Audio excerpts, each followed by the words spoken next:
बिस्मिल्लाहिर्रहमानिर्रहीम। ए लेवल के उर्दू के स्टूडेंट्स जो हैं इनके लिए गुज़श्ता वीडियो में हिज़्र रा नज़म पेश की गई और इसी तसलसल में आगे हिज़्र रा का जवाब हिज़्र की सूरत में पेश खिदमत है। ये 8 इशार की नज़म है जिसमें हिज़्र ने अल्लामा इकबाल के उन सवालात का जवाब दिया है जो उन्होंने पिछली नज़म में किए थे।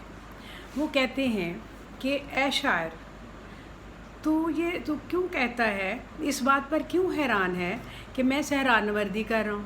ये ज़िंदगी की लगातार मुसलसल दौड़ धूप है और जिदोजहद और कोशिश से ही अमली ज़िंदगी इसी की दलील है।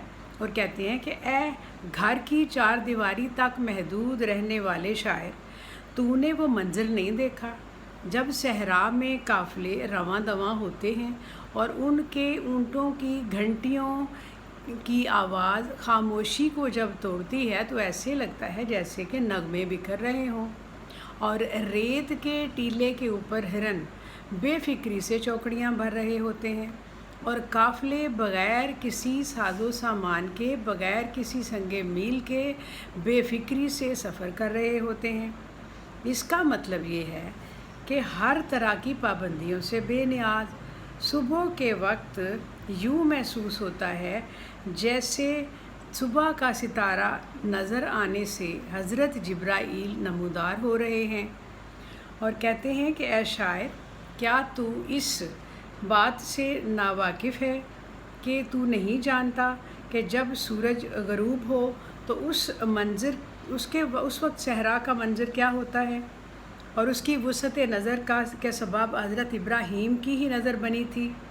और जब काफ़िले थक हार कर कहीं पानी के चश्मे के करीब क़याम करते हैं तो ऐसे लगता है जैसे अहले ईमान सलसबील नहर के गिर्द जमा हो गए हों।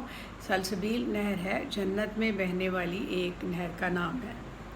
अच्छा, अब आगे कहते हैं कि जो लोग मेहनत के मुतलाशी हैं वो नई दुनिया की जुस्तजू करते हैं, नए सहराओं की तलाश में होते हैं, जबकि तेरी ज़ात, शायर को कह रहे हैं हिज़्र, तेरी ज़ात गांव वगैरह शहर वगैरह तक महदूद है।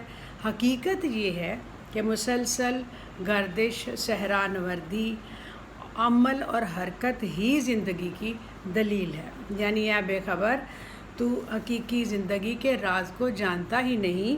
अल्लामा ने जिदोजहद ज़िंदगी, हरकत में बरकत, जमूद को मौत, इस बात का सबक इस नज़म में दिया है। पहले सवाल था, सवाल और जवाब थे दोनों के। इसमें उन्होंने हज़रत हिज़्र ने अल्लामा इकबाल को जवाब दे दिया कि वो इस तरह से मुसलसल मेहनत, मुसलसल जिदोजहद, मुसलसल कोशिश करने को ही ज़िंदगी समझते हैं। नाची ये दोनों नज़मों की हकीकत मैंने आपको बता दी।